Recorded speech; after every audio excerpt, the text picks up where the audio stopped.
समय है, इसीलिए मैंने कहा था यदि मैंने अपराध किया हो तो क्षमा प्रार्थी हूँ मैं पुनः एक बार।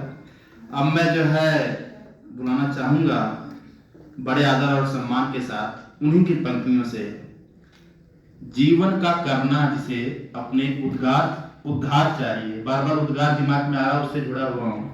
जीवन का करना जिसे अपने उद्धार चाहिए, पढ़ना सिर्फ उसे ही नहीं हर एक को ये किताब चाहिए। वृद्ध उत्साह द्वारा रचित जीत के लिए हार की चित्कार चाहिए। बड़े आदर और सम्मान के साथ हमारे लेखक महोदय वृद्ध उत्साह, एक बार जोरदार तालियों से सबका स्वागत करिए। आप लोग यहाँ हैं और अपने विचार व्यक्त करें। श्री वृद्ध उत्साह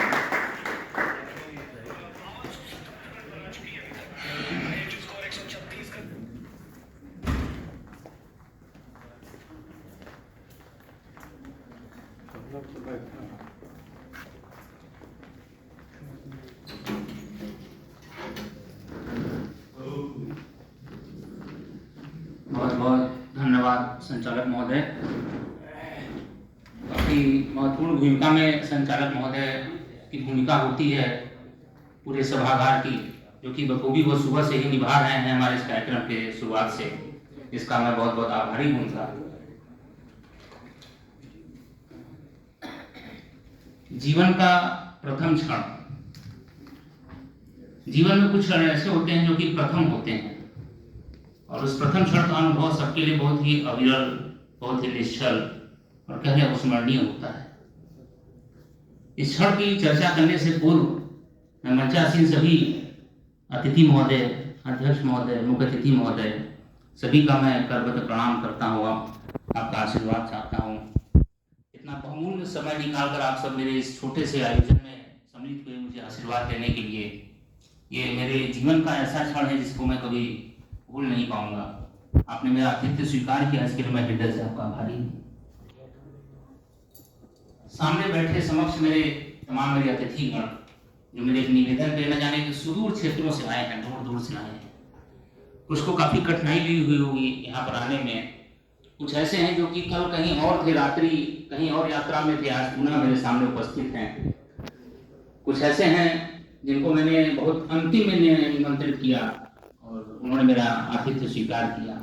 आप सभी को मेरा बहुत बहुत प्रणाम, बहुत बहुत आप सभी का मैं आभारी हूँ। इसके लिए मैं धन्यवाद देना चाहूँगा।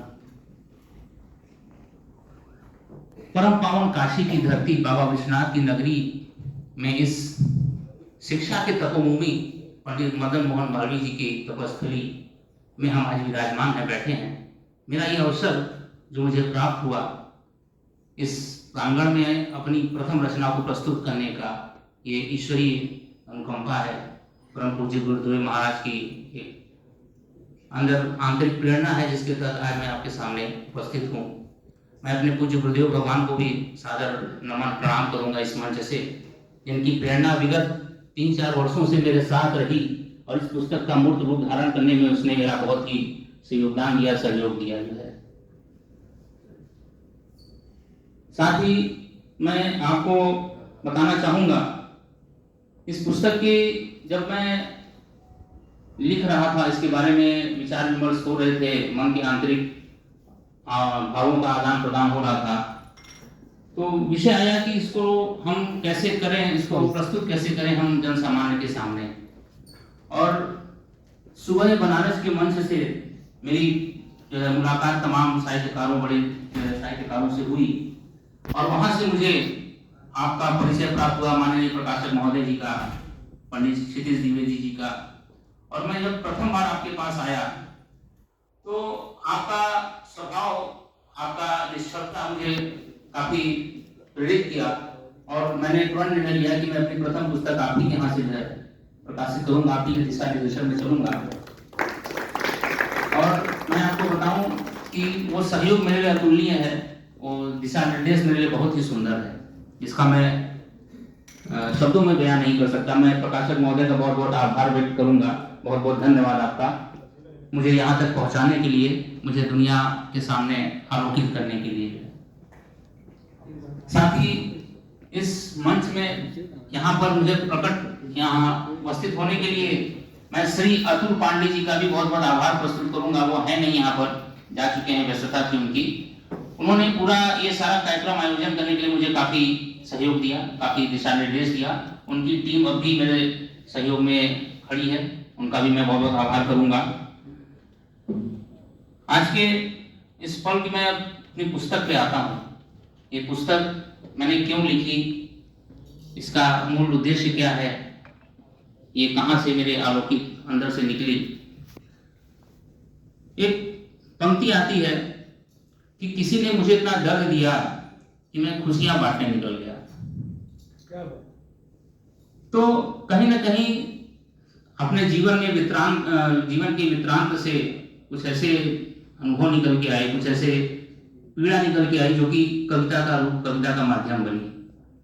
और जब संघर्षों के दिनों में, संघर्षों के दौर से मैं गुजर रहा था और मार्ग प्रशस्त या मार्ग खोज रहा था, तो मैंने पलट करके इतिहास के पन्नों को छाना, उसमें झांकने की कोशिश की कि क्या अकेले मैं ही नहीं और कोई है मेरी तरह संघर्ष से लड़ा होगा, जो पुराने समय में अपने जो इतिहास के पन्नों में जब पलट के मैंने देखा तो तमाम ऐसी विभूतियां नजर आई मुझे, तमाम ऐसे लोग नजर आए। मैं शायद मुझसे भी ज्यादा संघर्षों का सामना किया, मैं शायद उनके सामने कुछ भी नहीं हूँ, मुझसे कई गुना ज्यादा उन्होंने संघर्षों का सामना किया और आज की डेट में वो काफी सफल हैं और ऐसा कुछ कर गए जो कि इतिहास उनके नाम है। आज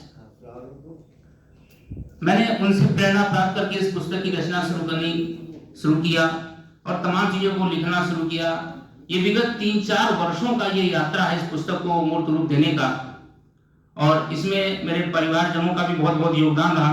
मेरी पूजनी माता जी का, जो कि मुझे बहुत सहयोग करती थी इस पुस्तक को लिखने में, और मेरे पिताजी अस्वस्थ हैं, दुर्घटनावश अब वो एक जगह के हो गए।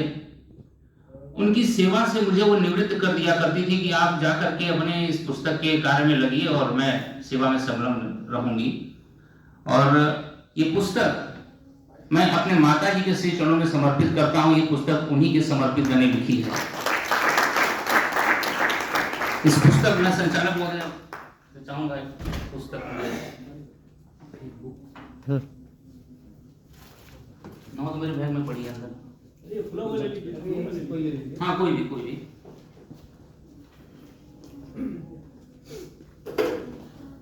मेरी माता जी सामने बैठी है मंच पर, और मैं आपको बताना चाहूंगा कि आज ये पल मैं सिर्फ खुशियों के लिए जीना चाहता हूं। आप सभी अपने स्वजन बंधुओं के साथ में, मेरे सुख दुख के साथी हैं, उनके साथ मैं इस पल को सिर्फ जीने आया हूं। यहाँ पर एक सुखद पल समेटने आया हूं अपने जीवन में, और मेरा कोई उसमें आपसे बस यही है कि मैं इस पल को जीऊं आपके साथ में, इस खुशी को मैं आप सभी लोगों के साथ बांटूं।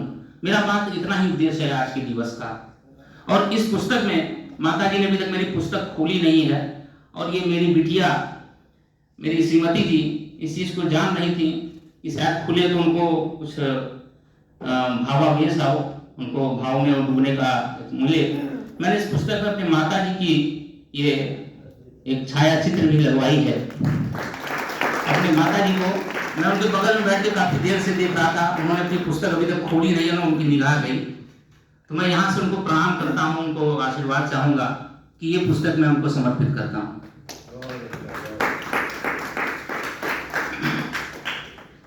अब बस अंतिम में मैं अपनी पुस्तक के 2-3 छंद में पढ़ के अपनी बात को विराम दूंगा, जो कि मैंने चुनाव किया था कि मुझे पढ़ना चाहिए, जिसमें से कुछ पूर्व में लोग पढ़ चुके हैं, उनको शायद पसंद आ गई। मेरे हृदय की प्रेरणा ईश्वर ने उनके हृदय में प्रकट की हो, और वहां से उन्होंने उसको आलोकित कर दिया। मैं फिर से उनका आभार प्रस्तुत करूंगा। फिर भी 2 पंक्तियां मेरे हिस्से में रह गई, जिनका मैंने चुनाव किया था उसमें 2 मेरे हिस्से में रह गई।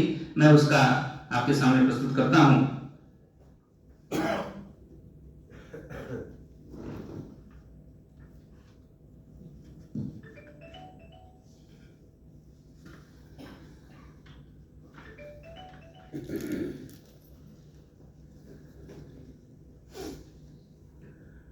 जीत के लिए तुम्हें खुद पर अटूट आत्मविश्वास होना चाहिए।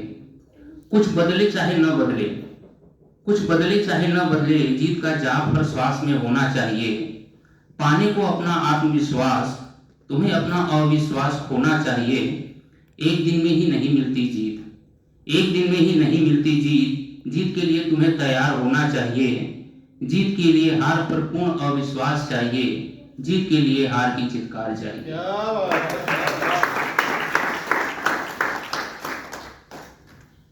दूसरी पंक्ति,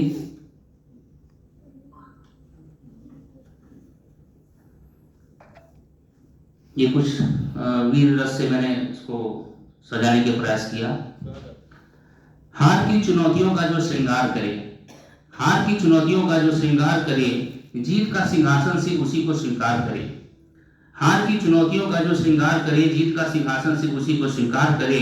हार को हराकर हर चुनौतियों को पार कर, हार को हराकर हर चुनौतियों को पार कर जो आगे बढ़े, जीत की माला से उसी का श्रृंगार करे। जिसने कर्म भूमि में युद्ध का मैदान चुना हो, एक बड़े लक्ष्य की खातिर हर चुनौतियों से लड़ा हो, जीत सिर्फ उसी का इंतजार करे, वही सिर्फ जीत का मुकुट अंगीकार करे। जीत के लिए हार की चुनौतियों की ललकार चाहिए, जीत के लिए हार की चित्कार चाहिए। जीत के लिए हार की चित्कार चाहिए। बहुत बहुत धन्यवाद। समय की अपनी सीमाएं हैं, मैं उसको नहीं छेड़ना चाहूंगा। इसी के साथ मैं अपनी वाणी को बुला दूंगा। पुनः आप सभी को मेरा बहुत बहुत हृदय से आभार, धन्यवाद।